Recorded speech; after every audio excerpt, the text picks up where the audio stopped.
Hello and welcome to the Wolves Report on Ryan Leicester, and thank you for joining us for episode 114. On tonight's show, we're going to give you our match and player analysis of Wolves' 2-1 home defeat to Ipswich, talk about Gary O'Neill's departure, talk about the incoming Vítor Pereira, take your questions and look ahead to Sunday's trip against Leicester City. As always, I'm joined by the two gentlemen that are sometimes make me happy, sometimes they insult me, but either way, I'm grateful for their time and the effort and the quality they bring to this show. It's Chris Tyler and Mark Knock. Let's go straight into business, Knocky. I know you're desperate to talk about this game because it was such a belter. Your take on Wolverhampton Wanderers 1, Ipswich 2. Oh, it's just a shambles, wasn't it? From start to finish. Defensively, it was just a mess. No one seemed to know what they were supposed to be doing. We looked scared. We looked clumsy. They seemed to have more energy than we did. They seemed to be a little bit more up for the game. It just felt like a really unprofessional, disinterested performance for me. And you know, it's cost O'Neill his job, and it had to. He should have gone a long time ago, in my opinion. But you also have to look at those players as well, because the way that they performed in that game, the way they've been performing all season, has just not been acceptable, and it's nowhere near the level that we expect. And you look at the 2 goals we conceded, and it was just, they were just absolutely dreadful. I mean, I don't claim to be a football expert at all, but I'd identified the lap was going to be all wrong for us. So he decides to go and stick a right wing back up against him at centre half, and he gets bullied, and then he moans at him for getting bullied. Well, why on earth did you put him there? It was obvious what he was going to do in the way he plays and how he tries to drive through, and he overpowers the defenders, and we didn't plan for him. We didn't defend against it when he did get in the side, and it was just an absolute mess. And to lose discipline at the end the way we did, it just shows you how much this club is in need of a massive reset at the moment, because everything that could go wrong is going wrong at the minute. And it was a really disappointing day, but I think, you know, a lot of people said this was a must win. I kind of almost accepted relegation already. So normally I'd be really down after a game like that. It'd affect me for a few days, but I was very sort of ambivalent to it, if I'm being completely honest. I was pretty comfortable because I just didn't expect anything else. Yeah, I mean, I was a little bit more positive, Tyler, but I know we talked about off air before. When the Ipswich winner went in, I didn't make Saturday, I was man flu, but when the Ipswich winner went in, there was more of a numb feeling than an anger, and almost an acceptance. And as we've said off air before, that's not kind of how far we've fallen, really. The late goals, headers, soft goals, it's almost become the norm. And no disrespect to Ipswich, but that shouldn't be the norm for an established Premier League team.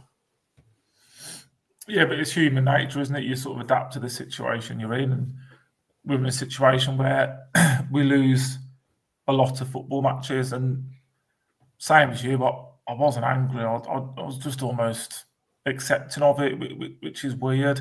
I think as soon as Totti spanners that ball out for a corner, I still don't even know how he's got that angle on it, to be honest. But as soon as it goes for a corner, you know exactly what's going to happen. And I think everyone in the ground did. And I'll be knocking. It's not about Saturday. It's not about that. The club's toxic. It's rotten from top to bottom. We've been given potentially a chink of light and a chink of positivity, but the players are a disgrace. Aitnor is a disgrace. Kuhn is a disgrace. I don't care how good he is or what he's done. Disgrace. Not having that.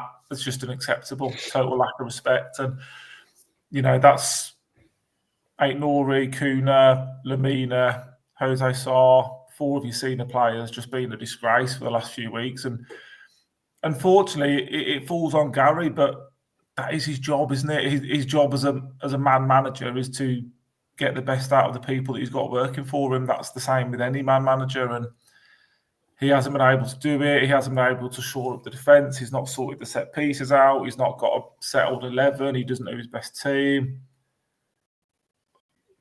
Like we said, it's just rotten, isn't it? And it wasn't a surprise, but it sounds really stupid. I think we should have won the game on Saturday after we equalised. It was chance after chance for 10, 15 minutes. It was shots in.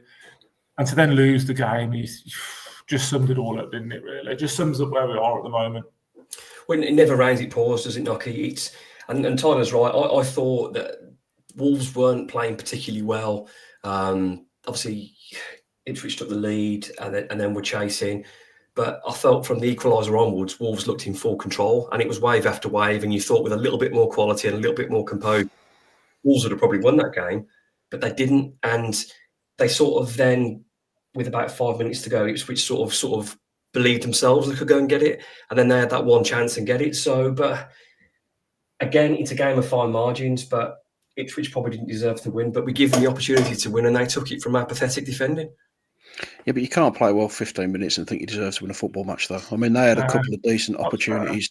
They could have scored a couple of goals before we get anywhere near the equaliser because they were creating chances and they had more energy than us. They were lively all over the pitch and they were the better team. And I know you're saying that we could have maybe won it and we did have opportunities in that period, but over the course of the 90 minutes, they looked like a decent, half-decent Premier League side and we looked like the ones who'd just come up. So, yes, we had an opportunity. And had we got that second goal, I think we'd probably go on and win it maybe by 3 or even 4 because they may well have collapsed. But it's the same old errors, isn't it? I mean, the first goal's one of the worst goals I've ever seen at any level of football.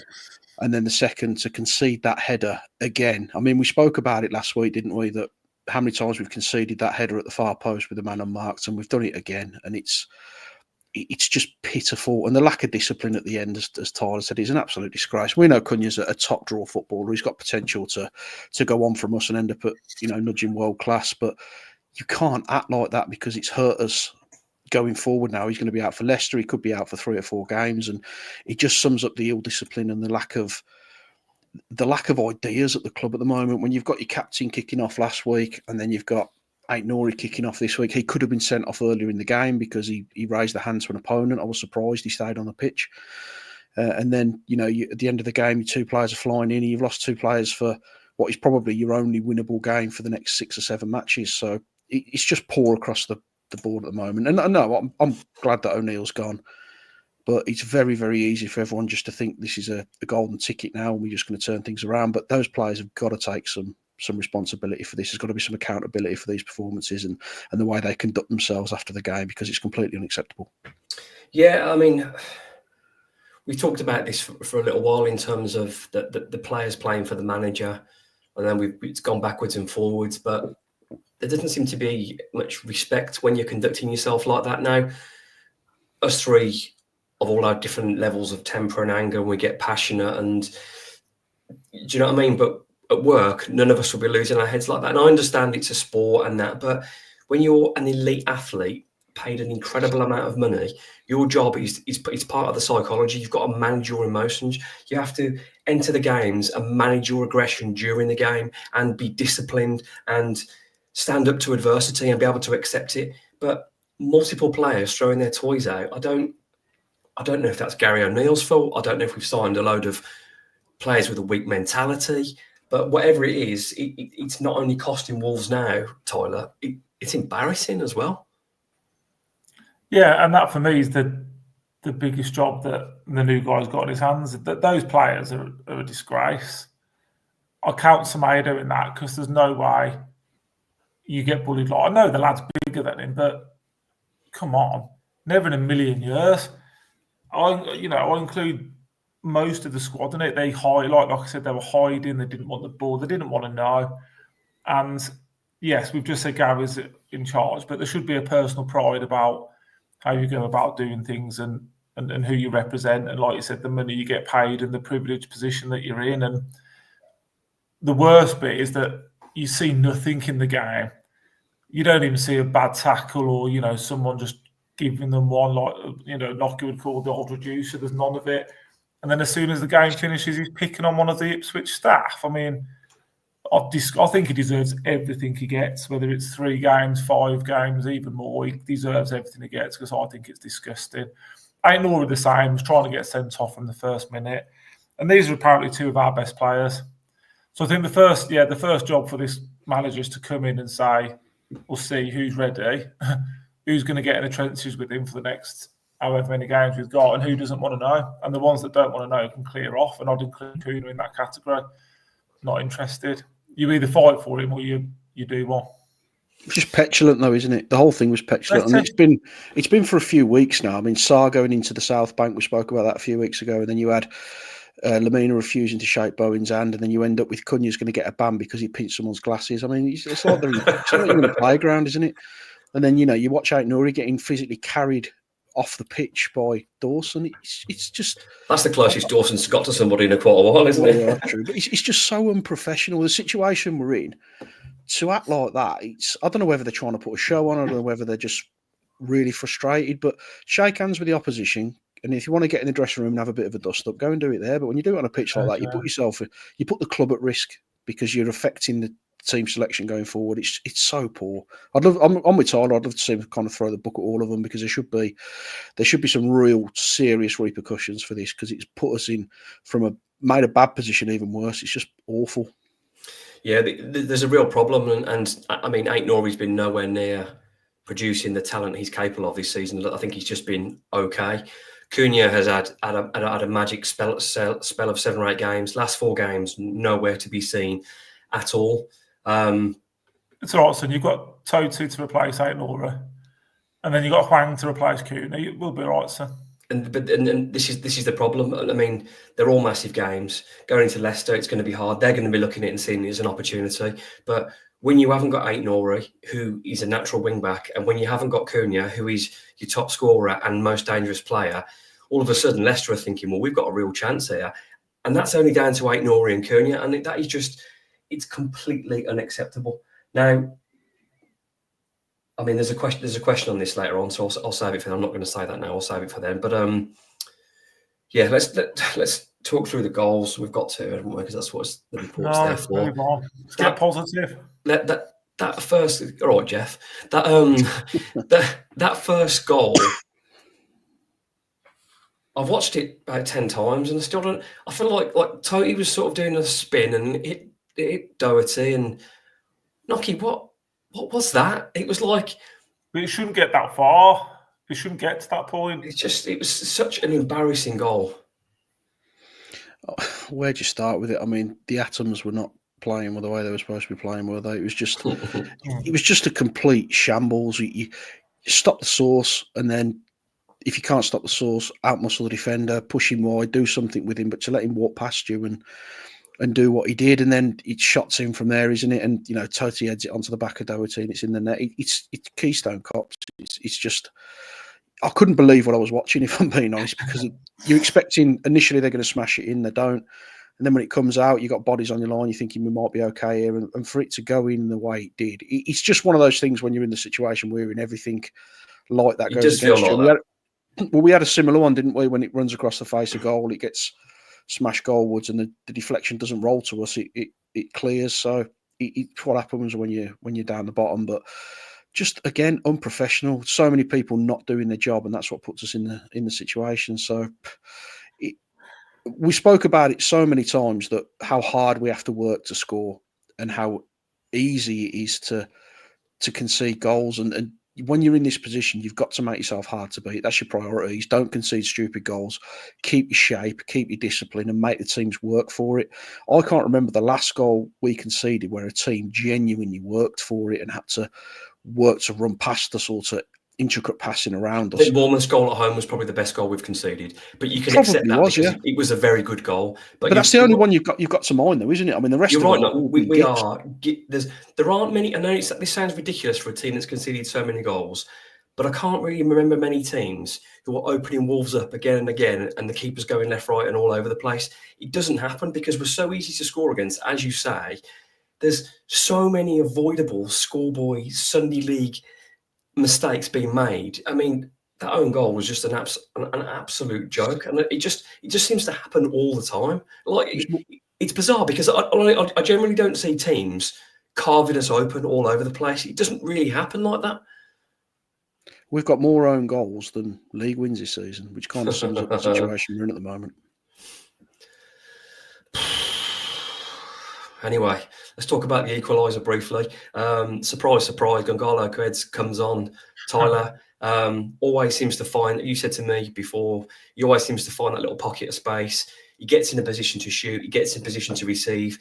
He's fed in Cunha, who's finished well. Slight deflection, but they all count, don't they? So a very small positive from the day. That was a very well worked goal, but in the end, it meant nothing. Yeah, Guedes is a conundrum because I think, was it Everton he started? I can't remember if it was Everton or West Ham. And he was dreadful when he started the game. but whenever he's come on, he's really impacted pretty much every match he's come on. So I'm hoping this manager gives him a bit of a boost, and we see him. But there's no doubt, I think his movement is the best in the squad. I think he gets in the best positions in the squad, and he makes the right decisions. He's the only one who seems to have a calm head in all the chaos around him. And again, he played the right ball on Saturday, got another assist.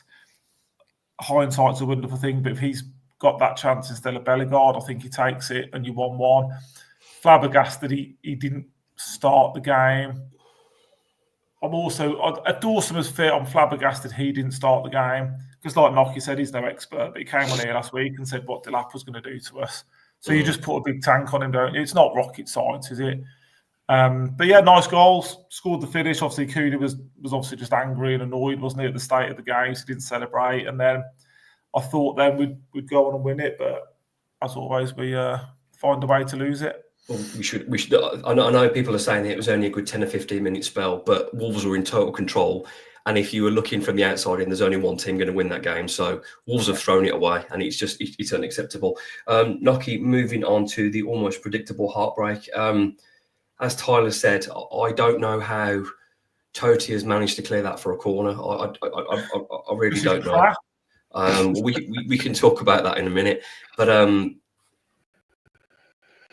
mean, Gary O'Neill's sort of like, well, players swapping positions or whatever. I don't care. How is that midfielder scoring that header from there? It's just such a free goal and such a giveaway, Nocky.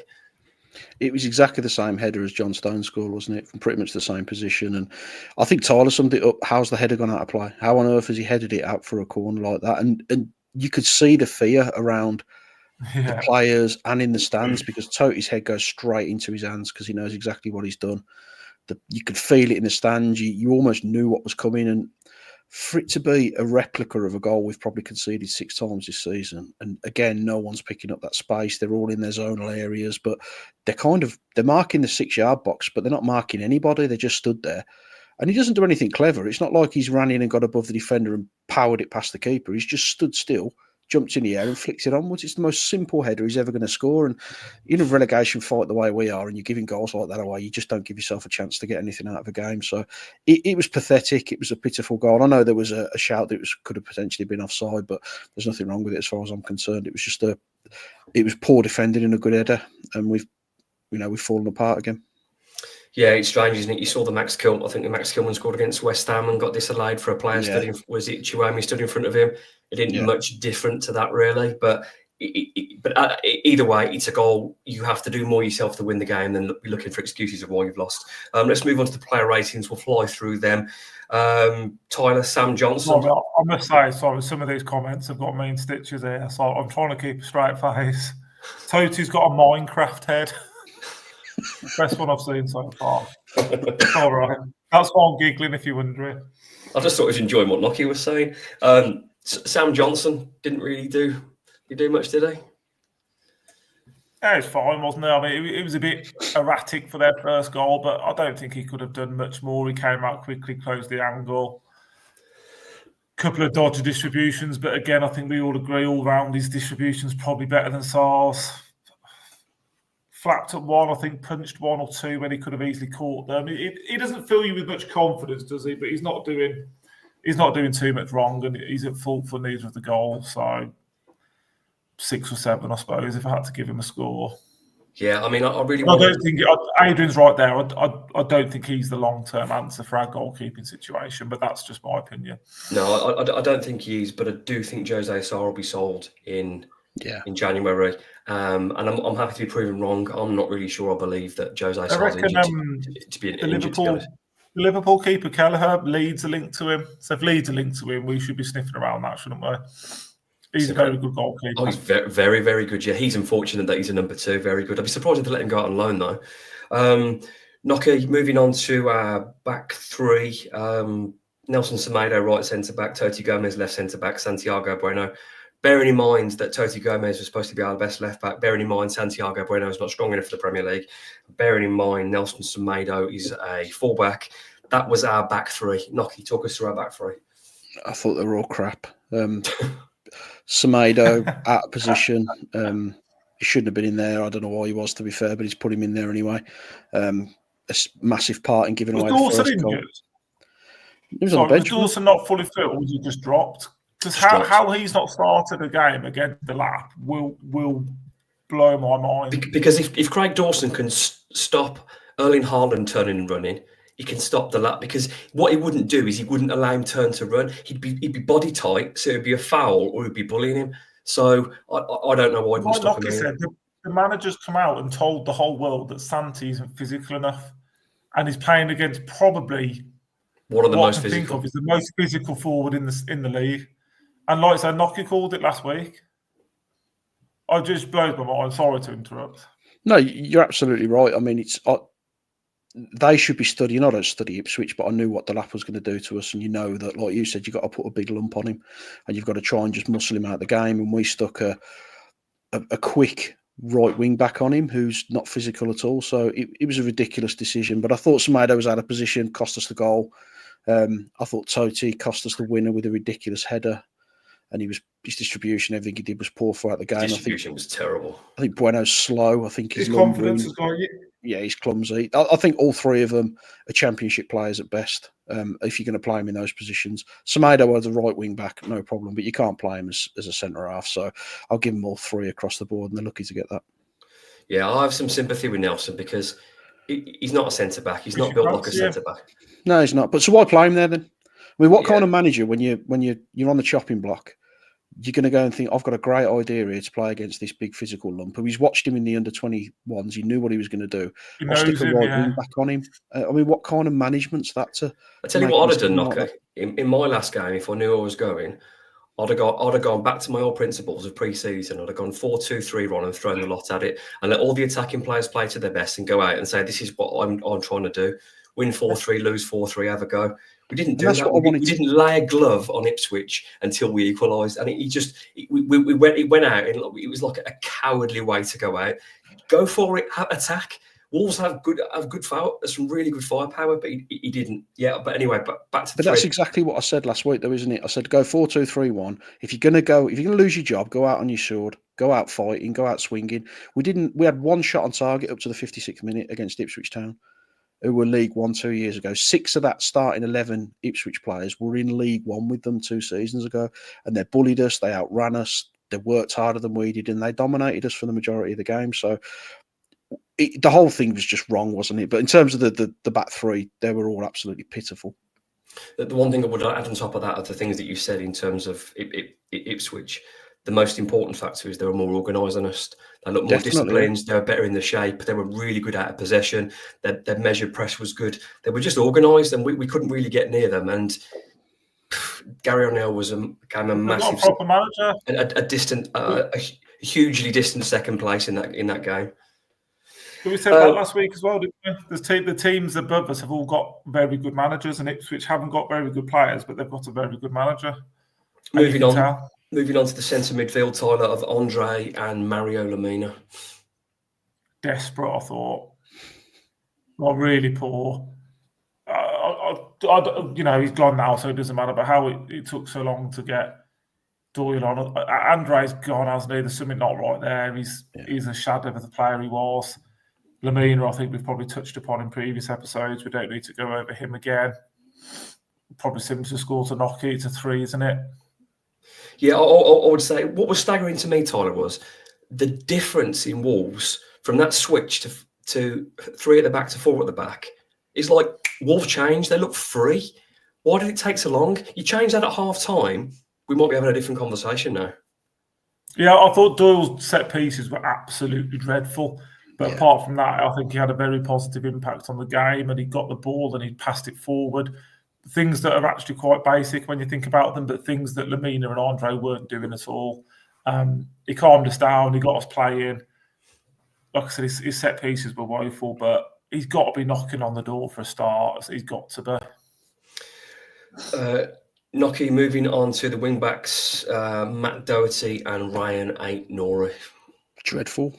Both of them, I thought, as good as Doherty was, the week before when he gets his goal, was as bad as he was today. I thought he was dreadful. He looked slow. He looked, again, clumsy. distribution was awful. Positional sense was dreadful. Ain't Nori on the other side. His form is a real concern at the moment because he's just not at the levels that we expect him to be at, and he's going downhill rapidly. I felt like he was trying to get himself sent off. I just felt like he didn't want any part of that game. Just awful performances again, and they didn't give us any stability on those sides. You expect Doherty to be running off and picking up headers and driving you forward. And he's got that little bit of experience. He's never been quick, but his positional sense has always been really good. He's always tiptoed into areas of space and took a bit of pressure off you and give you a bit of an option down that side. But there was nothing from him at all. It was dreadful. So again, I'd probably give them both a 3. Yeah, it was, for as much love as we've given Matt Doherty, been our best player the last couple of weeks. He was nowhere to be seen, was he? It just wasn't a game for him. Wasn't there. And as for Nori, I think he dropped that early. Did he get an early yellow card? What time did he get that at? Got it on half time. Probably had a few flare-ups, didn't he? And got away with one. So yeah, I don't know what's wrong with Ryan, but what I would say is, and I'm not justifying it, but if you're a team at the bottom that's lost so many games and conceded so many goals, confidence is going to be shot to pieces. Even confidence players that can receive the ball anywhere, like Nori, and that sort of, for me, highlights where the problem is, because with someone as confident as Nori that's capable of doing anything against anybody, when his head's gone, that tells you where the squad's at. So big concern. Yeah, Tyler finishing off with the front 3. Jean-Rick Bellegarde, Matthias Cunha and Jürgen Strand-Larsen. Bellegarde still can't figure out what he is. Nothing's changed there. Has to score. Cunha, I don't know. He's missed that. It's a stinker. Holding on to the ball far too long. I don't know whether he doesn't trust who he's passing it to or whatever, but he was keeping it too long. But scored a good goal and probably was unlucky not to get another one. And Strand-Larsen, I think we've all agreed, he's probably settled in quite well, but he's the same size and stature as Delap. And I'm sorry, Delap showed him up on Saturday for a proper centre-forwards display. I want to see Strand-Larsen doing that more, bullying defenders, getting in front, running channels. Hasn't done enough of it to now, and I think needs to do more of it. Similar price tag, probably similar age, similar build, and I thought Delap showed him up a little bit. Yeah, I would agree. I don't know what's going on with Cunha, but he was sort of sulking after we'd scored. I don't know if he was mad at the way the game was going. Again, Bellegarde, I can't back him anymore. I've always longed Jean Rickner, but I don't really know where. You like everyone. I don't like you. He was. I don't know what's going on with him. Strand-Larsen again. I just feel like we cut someone that he's such a good header of the ball, that's such a good box player. No crosses. We'll feed it to him, then get the ball in the box to him, and he'll do some damage. So not playing to his strengths. Of Cunha's absolute head loss. I mean, we'll talk about that in the questions in a bit. But yeah, I agree. Tommy Doyle comes on at half time, did he? Probably Wolves' best player, Tommy Doyle, would you say? Yeah, I thought he did. He did okay. I mean, it wasn't hard to step up amongst that lot, was it? But I think he put in some decent balls. He kind of got us moving a little bit. He was a bit quicker in that midfield area, and we had an out ball suddenly. But as Chris said, his set pieces were driving me up the wall. Everyone was swinging straight into the goalkeeper's hands. It was really poor. But he was probably our best player overall, I think, from what he managed to do in the second half, because he did spray the balls around a little bit, and he did make things keep things ticking over a little bit for us, which is we were a little bit static in that first half. So he was okay. For me, he's probably one that you look at building around now, looking at next season, because he's in the Championship. He's probably going to be your captain, I would have thought. So I hope we can get him some more game time now. You are listening and watching episode 114 of the Wolves Report podcast with Chris Tyler, Mark Knock, and myself, Ryan Leicester.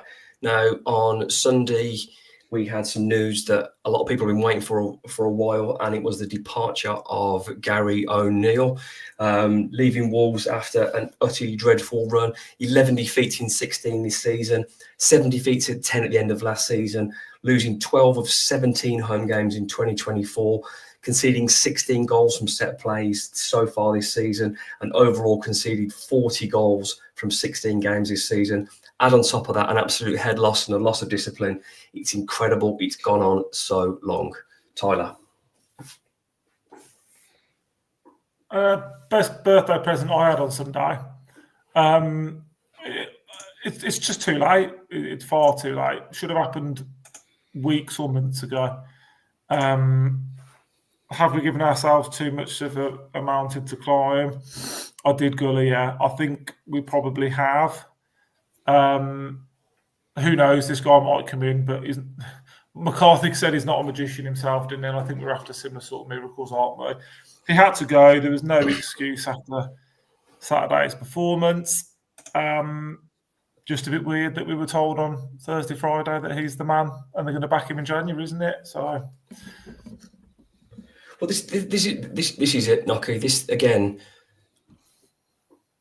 his departure and the timing, or the lack of timing, is more of a concern to those making the footballing custodians who are making the decisions. It's more of a concern to them because you're backing him in your column, you tell him he's doing this or he's doing that, and you're like, what? And then he's sacked. He had to be sacked, and he should have been before. But I think it was more the case of Hobbs and Shee's inability to find a suitable replacement than it was than backing O'Neill. But here we are. But Nocky, I'm with you guys. I'm leaning towards it's more likely Wolves will probably go down, even though we don't know now. There's a fresh lease of life, so we'll see what happens. But how did it take so long for Wolves to make the right move on this? I think they finally sacked him because his job became untenable after Ipswich, and with the interviews as well. You know, he kind of hinted in his interviews that he'd done everything he can and he doesn't know what to do. And as soon as you do that, and he's naming players as well. He's digging out the players. It stopped being us; it started being them. And I think you put yourself out of a job when you do that. Look, I would have sacked him after Chelsea. I really would, because that performance should have sent alarm bells ringing right the way up to Folkestone's head office because of the way that we capitulated and the goals we gave away repeatedly. He wasn't. Okay, you carry on for a few games. Brentford, the Brentford game, he should have gone. And then you've got a few games to build. I think that was 9 games ago. So we've had an opportunity to bring in a new man, blood him, and then these last 4 games that were our winnable 4 that we've just lost all 4. You know, your new manager's in at that point, and you've got an opportunity to try and rebuild. But the stats you read off at the start of this, I just don't understand how he survived. And we've said it a few times that there's no manager in the world, I don't think, that would have survived those. Not in the Premier League. Those kind of. I don't think in any league. I don't think in any league you survived those kind of stats, because every one of them is appalling. You're bottom for absolutely everything, and the performances weren't improving. They were getting worse. The discipline was getting worse. We were repeating the same mistakes week in, week out. The goals we were giving away were identical. The mistakes were identical. Other managers were just completely outclassing O'Neill. Even if we were having a good first half, in the second half they were adapting. We couldn't react to it, and bang, we were losing the game. It was just, there was no sense that Gary O'Neill was a Premier League manager. And I don't wish him any ill at all. I believe if he goes away, gets himself down to the Championship, cuts his teeth, learns his trade, I think he can come back as a decent manager. But it's always a concern for me when managers start in the Premier League, because it's so unforgiving. It's so difficult a league to come into, and you've got no room for error. And that, you know, the managers at this level are so intelligent in what they do, and they can just rip you apart.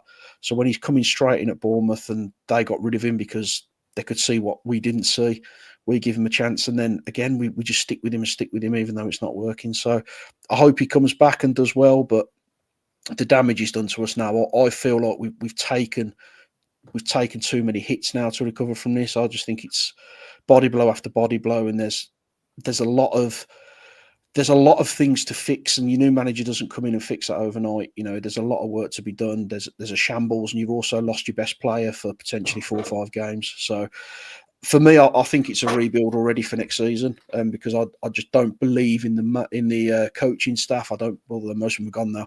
I don't believe in the owners, and I don't believe in the players. I think they're gutless. I don't think they've got the minerals for the kind of battle that's ahead of them. And we even spoke about that at the start of the season, that have this team got the guts for a relegation battle? And I think we were relatively unanimous that they didn't. It's a squad full of cowards, and it's a squad who are looking to blame everybody but themselves. So for me, I think the writing's on the wall, because this has happened probably 9 games too late, in my opinion.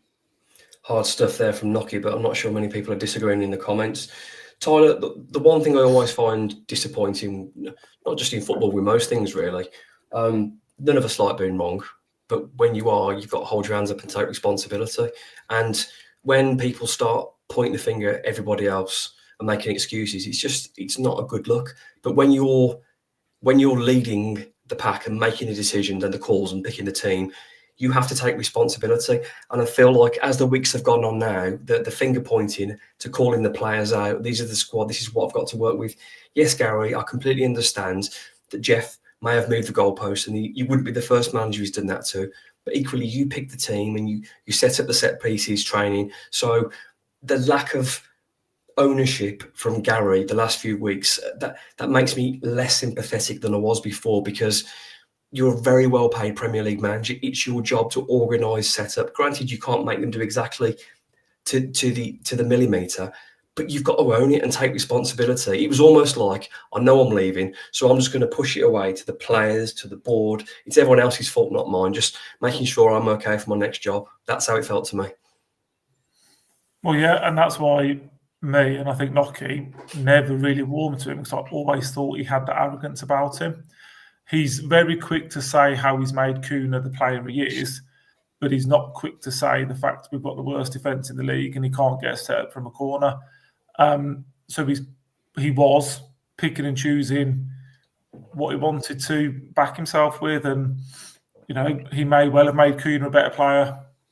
But what about the other 18, 19 that have slowly started to regress over time?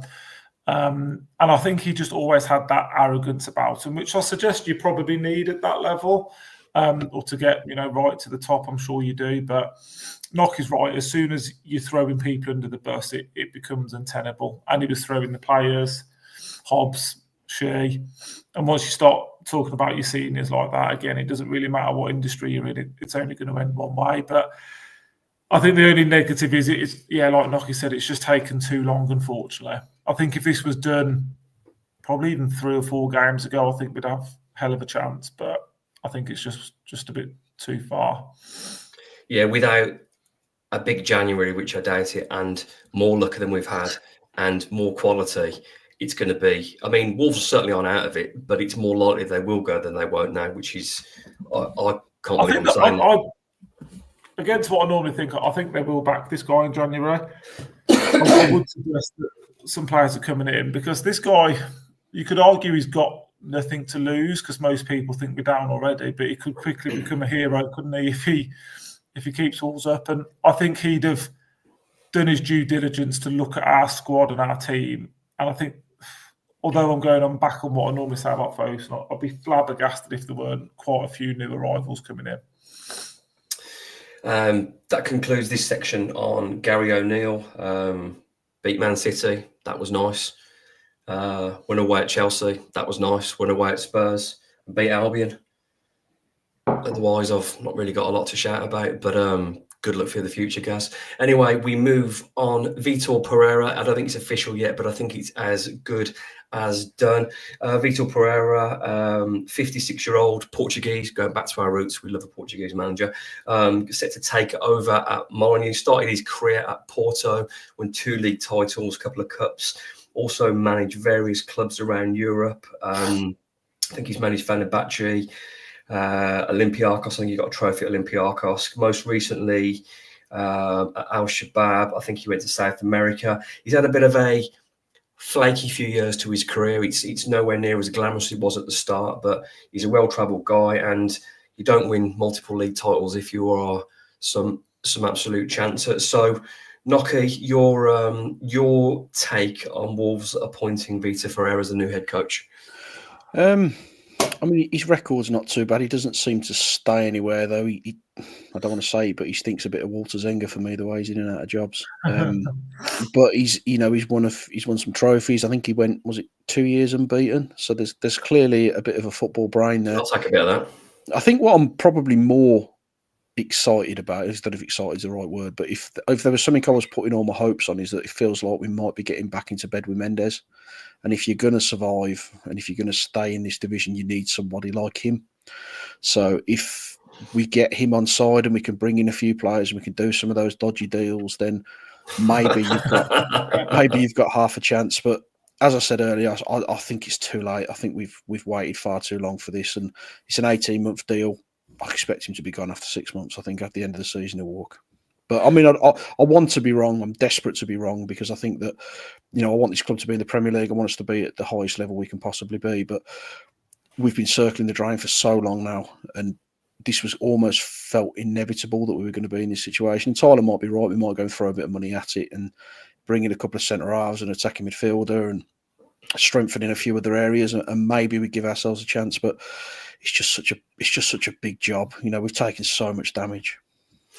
Tyler, this guy, I mean, in things that he's known for, in terms of his organisation, being able to set a defence, not taking any crap from anybody, organised and very passionate. So, I mean, as time goes on, that sounds like all the things that Wolves didn't really have. And I'm not saying Gary wasn't passionate, but this guy's much more of a touchline chest beater and shouting and screaming. I'm all right with that. It'll certainly get the fans going, and we need that among you because it's not been great. Organisation, we definitely need that because at the moment I don't really know what we've been doing. It's a different instruction every week, and not taking any nonsense. We look at the state of the discipline the last few weeks. Really, we know that about Jose Salamina, Cunha, Ait-Nouri. For me, Tyler, for what Wolves are capable of doing, I think this is as good as we could have got in these circumstances. Yeah, I think so too. I genuinely do, and I think I'm a bit more, for once, I'm a bit more glass half full than Nocky, but it could go one or two ways, couldn't it? It could be a masterstroke and he could be a genius and he gets the freedom of Wolverhampton. He could be an absolute clown and we don't pick any wins up for the next 3 or 4 and your fate's sealed, isn't it? I think with his track record, you would have some level of confidence that, like you said, he can get us organised, he can get us tricky to beat. My only concern is the tools at his disposal at the moment are pathetic. He's got one right back to pick, he's got one left back to pick and 2 or 3 centre backs to choose from. Doesn't have massive options to work with. So how quickly can he get these players doing what he wants them to do? And can he get them doing something they might not be capable of doing? I think we'd be more comfortable with the midfield area. I think he's worked with Gomez before. And obviously, he'll know Andre very well. Tom Doyle seems his sort of player. For me, it's just whether the tools are there at the moment, and that's my concern. But hopefully, like I said, he gets the chance to bring in, I think it'll be 3, 4, 5 of his own players, and let's see where we go. Yeah, it's never a good sign. I mean, I don't think any of us can remember, but the last time a manager left us to go on to better things, everyone's just sacked, haven't they? It's never really, the club's never progressed enough to have our manager pinched. But they've got one appointment, right, haven't they? I'd say 2, because Lopetegui's job was to keep us up, wasn't it? But yeah. So I'm quite happy. I mean, he's worked with some great players in the past, so he's worked with players at the top of their game. He's clearly an articulate coach. You don't win multiple league titles and trophies. We'll see. Has he been in a relegation battle before like this? He hasn't, but we'll find out. I think we all needed to change. I think the players needed to change. I think the fans will definitely welcome it, and I think it'll give Molineux a lift for the time being. Whether there's a new manager banks with those fixtures, I don't know, but I think it's very much needed. Get some in at Leicester, and then Molineux will be absolutely rocking on Boxing Day when everyone's absolutely steaming and the new manager's there. I'm not sure the football will be any good, but I think it's certainly the right move and the best that we could do in this situation. Nocky, what was really interesting to me is, I don't know if you guys have read Johnny Phillips' article, or anyone out there that's read Johnny Phillips' latest article. I have to probably say that's the best Wolves piece I've read in months. Absolutely fantastic. Talks deep about Jeff and Fosun and Hobbs. What was a really interesting point in that article was how Hobbs was bypassed for this move. So whether that meant it's Guau and Mendes have sorted this out, I don't know the exact details, but Johnny suggests that Hobbs has been bypassed for that, and for me that's very telling. I'm surprised he's still in the job because I think he's failed as much as O'Neill's failed. I think if they're bypassing, that's his legacy, isn't it? O'Neill's is his legacy. Yeah, exactly. If they're bypassing him, the writing's on the wall, isn't it? Because if someone else is doing your job for you because you're not trusted to do it, then I think you're your time's limited at that point, and you may well be replaced. But he's a victim of his own arrogance, I'd say. He didn't want to be proved wrong, so he's kept going along with O'Neill for as long as he possibly could. He was heavily around the decision not to bring in a centre half when clearly we needed one. So it was part of the plan, okay. Yeah, he should have gone. He should have gone with O'Neill for me, and he may well go shortly. But the fact that he's still in the job, until you can root out all of the problem, you're not going to get rid of the disease. So I'm hoping they can they make that decision relatively quickly and get us an actual football person, and not just someone who's ticking along just trying to please his mates. Well, obviously he's got Hobbs that have more to do than just signing players. He's like, obviously, in terms of looking after the development and things like that as well, and being a football man at the club. But if your January transfer window, because I can't imagine that this won't be a Mendes-led January window now, because if we've got their man in with his help, you could only imagine if Wolves are going to spend some money, which I'm with you. I don't know how much, but I do think they will sign some players in January. Then what's his put? Your sporting director is there to identify, recruit, and acquire, attract people. But if he's not doing that, then what's he doing? Yeah, I'm with Nocky and you. I think his position's almost becoming untenable, isn't it? The man he's backed has been sacked. He didn't have a say in the new guy that's come in. What's his role now? What's his role at the club? I don't see how he has one, especially if we are to get back in bed with Mendes. But again, it's only he got that arrogance about him as well, hasn't he? That it's never his fault, is it? No one's come out and said responsibility. So I'm with Nocky. I'd have sacked him. He'd be gone. Jeff Shee'd be gone. I'd just clear the lot out and just get a football man in. I'm not sure Dan Ashworth would ever be gettable, but someone of that ilk to come in and be your football man at that level is what we're craving ultimately. If Fosun's management of the club changed and they went for the ways under Nuno, then a Dan Ashworth could work. But this self-sufficient model, that's not going to attract someone like Dan Ashworth. But if you recruit very well, look what he did at Brighton. Look what Newcastle went to the Champions League. He's somebody with incredible track record that I think if you've been poached by granted Man United aren't very good, but they're still one of the biggest clubs in the world. If they're after you, he's going to have far bigger suitors than Wolves. But you're right, I do think. Yeah, and I said just someone of that ilk. I'll take a Matalan version of Dan Ashworth. Do you know what I mean? I would take someone in the Championship, someone upcoming, someone who's trying to make their name.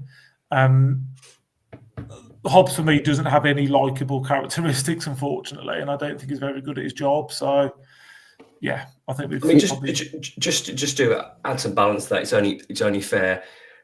He was part of the Lopetegui thing when, obviously, Mario Lemina, Craig Dawson, João Gomez.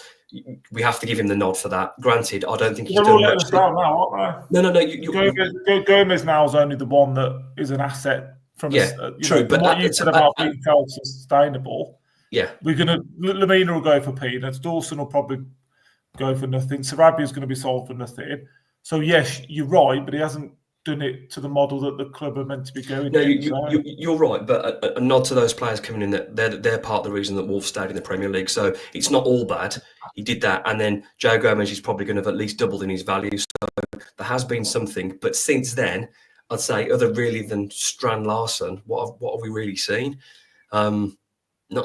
Not a lot of improvement, have we? I mean, you can't give him all the credit for that. There'll be a team of recruitment analysts, a team of scouts. I don't think you can give him all the credit for every player that. Well, let's give him credit for Sam Johnson. Well, yeah, exactly. That's what I mean. That throughout Fosun's era, there's been as much good as bad, hasn't there? Whether you're Jeff, whether you're Hobbs, whether you're making the managers, there has. For every brilliant signing we've had, there's been an absolutely turgid one. It's just the nature of how we run and how we operate.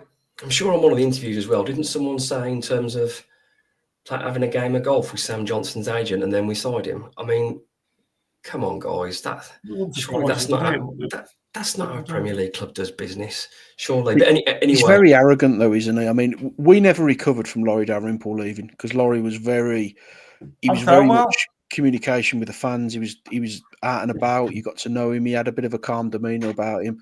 Hobbs has always come across as very much, we're going to do it this way, whether you like it or not. And he sticks to his principles, whether they're right or wrong. So I think you need strong people around you when you're a football man, when you're a non-football man like Jeff Shee. You need people who can really dictate what we need to do and explain the risks involved. When you're surrounding yourself with people who can kind of manipulate you or dictate how we do things without a great deal of football knowledge, you're just putting yourself in trouble straight away. So we sacked a lot of very important people who were affecting the football club. We removed the agent side of it, and we gave one man far too much responsibility. And when he's working alongside Jeff, who doesn't know anything about football, let's be completely honest, we've been watching it 40 odd years, all of us, and we still don't know a lot about football. So when you come in fresh from another country and you're trying to learn the trade, it's very, very easy to get caught out and get manipulated. And it just feels like that's what happened with Hobbs. And this slide has kind of coincided with him taking more and more power at the club. So he takes as big a responsibility as anybody else, in my opinion. Yeah, I mean, I've tweeted this until I'm blue in the face. Jeff Shee and Fosun did fantastic to set up this agreement with Gestifew, and those first few years to attract the Jota, your Neves, these players coming in that take Wolves to a level I'll be always grateful for. But breaking away from there, it is Wolves have been on the slide ever since because we've not had the same calibre of players. The recruitment's been poor. The managers have been poor. It's just not worked. And that just shows then the club aren't capable of making decisions without getting in bed with the agent. Now, is it better the devil you know? Because for every Diogo Jota, there's going to be a Fabio Silva. But unfortunately, yeah, if that means where Wolves are going to be a comfortable Premier League team going on the occasional cup run, you'd much rather that than where they are now. But unfortunately, that means putting their own money in. So is that going to happen, though? But why does it mean putting their own money in? It doesn't. They've made £200 million worth of profit, so put half of that in. Like I said last week, this isn't a self-sustainable model. This is a flog the assets model. And buy players that aren't ready. It's not a self-sustainable model because we're buying 18, 19-year-old kids that can't come in and make an impact for 2 or 3 seasons. I know we've talked about that before, but they don't need to put their own money in. They're just putting a bit of that £200 million they've made. Let's move on to some questions. Currently on episode, where are we? 114 of the Wolves Report with Mark Knott, Crystal and myself, Ryan Leicester. Currently have 1,460 live viewers. I would love it if you guys could follow on Facebook, YouTube or X, whichever one of those platforms. It'd be great. Slowly growing the show. I hope you're enjoying it. Thank you for your continued support. Let's get some questions. I've had to group a couple of them together because people are asking roughly the same thing. So if your name shared a question, I was just trying to get everyone involved who's been part of the show. Cato and Carl Whitehouse, who will go in January and what changes to the squad do you think he'll make? It will be interesting. Who VP lets go. I think it's a really difficult one to tell, but for apparently someone that doesn't take any nonsense, I think if we get any stroppiness, I think they'll be out the door. Difficult one to answer. I can't see many going. I can't see many going. I can't, purely because the impact he needs is about who he brings in. And like you said, Ryan, is he going to make a call within a week or two about who goes? There'll be a clean slate now. Everyone at Wolves now, there'll be a clean slate. Think so?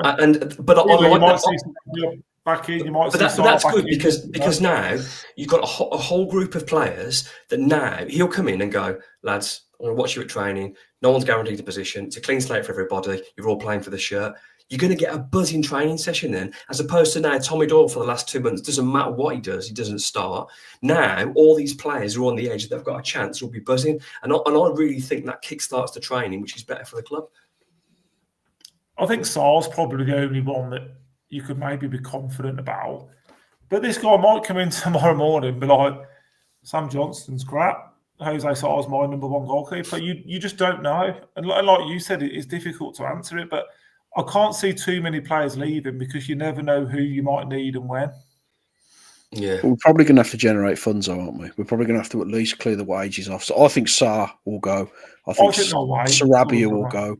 Because I think there's a couple we know are going to leave regardless at the end of this season. So I think those two will go, and maybe some of the fringe players as well. But I agree, you've got to give everyone an opportunity now, haven't you? It's about bringing players in and and trying to strengthen the squad. But I do think there'll be a few go, because although they will spend money, and I think you're right, they will spend money.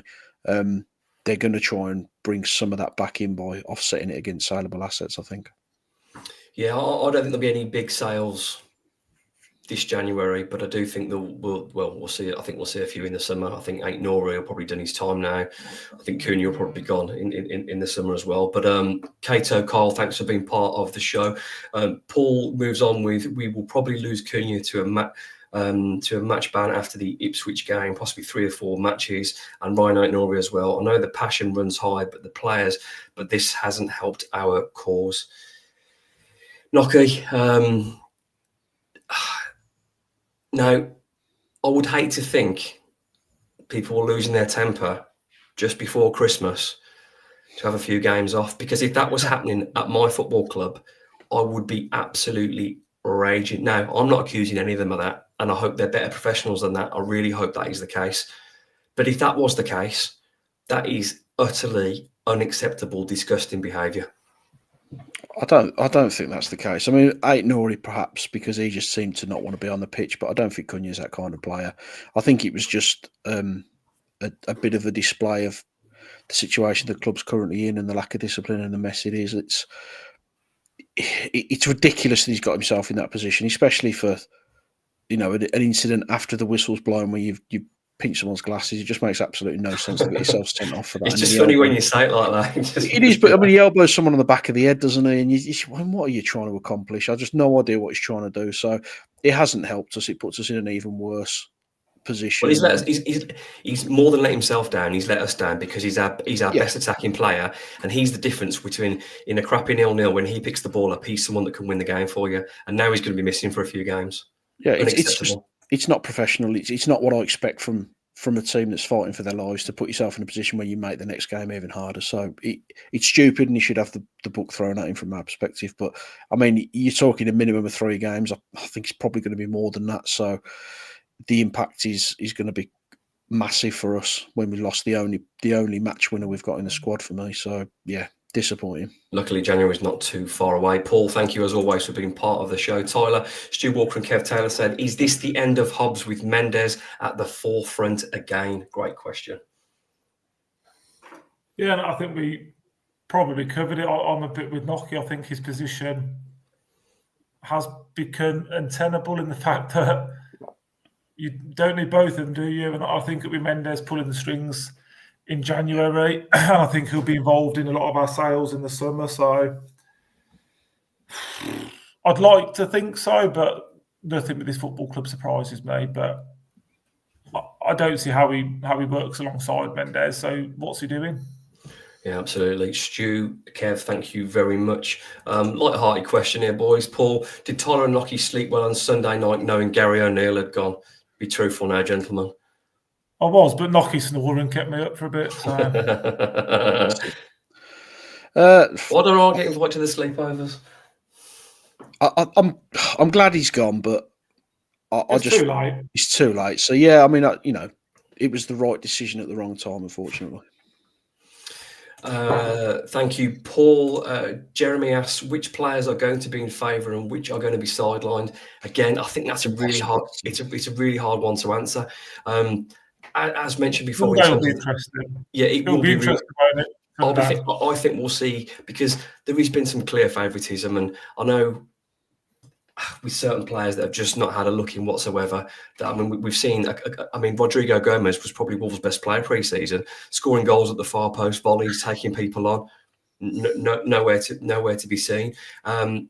In his when he was played the 3 up front at Porto, and I do like this. He played with inverted players. So obviously the left foot on the right and the right foot on the left cutting inside. I really like that. He has the opportunity because we have pacey wide players to do that, but it remains to be seen if he plays that way or not. But again, Jeremy, I think that's really difficult to answer as yet. I do know he's a disciplinarian. I do know he likes shape and organised.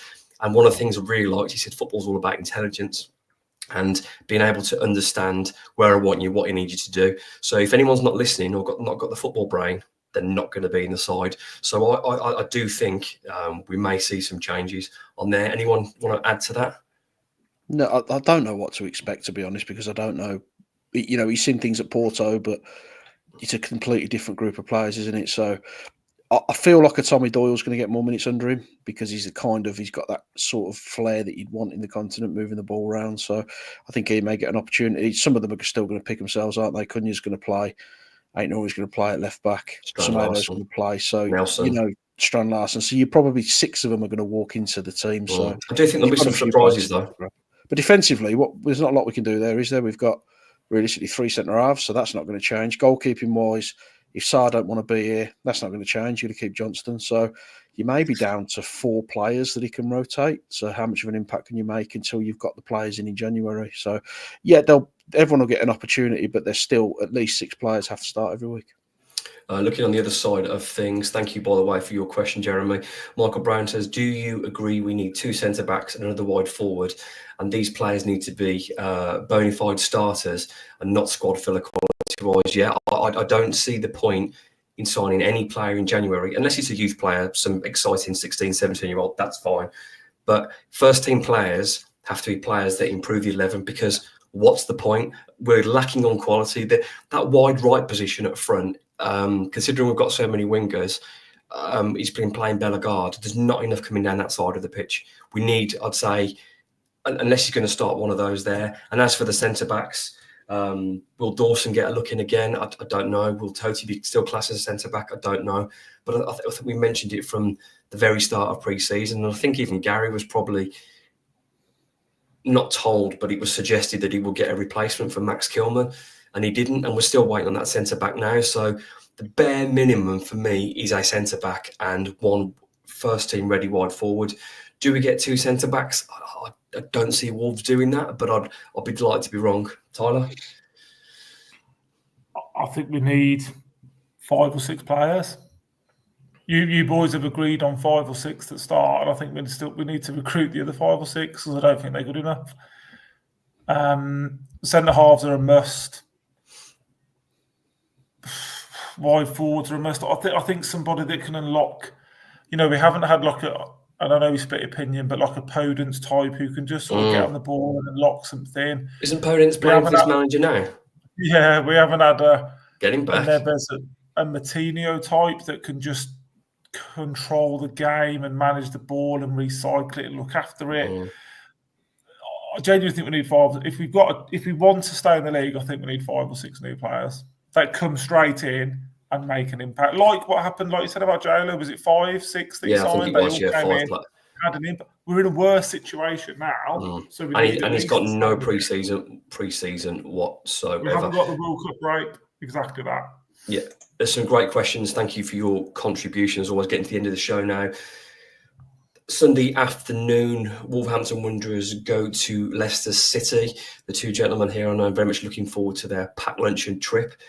Just so happens they're going to the football as well. I don't even know if we can talk about the team because we don't know how they're going to set up. It could be a 4, could be a 5. I've absolutely no idea. But I do think, usually a manager comes in and doesn't change very much. He has a look at what the team did because he sort of keeps it the same so he can have a look. I do think, though, we might see a couple of surprises, which is quite exciting because it'll be fun again. Because, it's not been fun for a while. Somehow we've got 1,600 people listening to our podcast. We've lost 1 million games this year, and it's hard to keep talking about stuff after you've lost. So it's excitement. There's a new manager. Hopefully the players are energized. Hopefully the fans are energized, and hopefully we can sneak a result somehow, or maybe even we're good. Who knows? Maybe that's going too far. But forget about the team. Let's talk about the predictions. Nocky, Leicester City v Wolverhampton Wanderers, first scorer and prediction, please. They've got real pace, haven't they? Mavadivi and Jamie Vardy are just problems for us. 3-1 Leicester. Jamie Vardy. To me. Jamie Vardy with the open. Oh, that's disgusting. It's Christmas. I know, but he's got time. He's going to need to work, but best one in the world, you can't polish a turd, can you? You can roll it in glitter, but you can't polish it. So if you can try and make it a little bit difficult for them to beat us, maybe go back to basics, then, maybe there's a chance for us. But he's going to have a couple of days to work with the team at best. He's not going to know them. I think we get beat. I think we get beat 3-1. Tyler. That has killed me there. Looking forward to your trip, son. Well, We've got Tiger rolls for the way, though, if that makes you feel better. But then when you think about it, Totti's going to be left back and Dawson and Breno centre half, so And no Cunha. Probably got a point, hasn't he? Oh man, I'll say 1-1. Gonzalo Guedes with the opener. See, I've got a real problem now because Cunha's going to be suspended. So how am I supposed to make my prediction now? I'd like to say he won't get. He won't. Thanks. He won't get a ban, and he'll just get a slap on the wrist. But it's not going to happen. I'm going to go 1-0 Craig Dawson. This has been episode 104. Get out of town. Leicester City 0, Wolverhampton Wanderers 1. This has been episode 114 of the Wolves Report. Thank you to Mark Knight. Thank you to Chris Tyler. I've been your host, Ryan Leicester of the Wolves.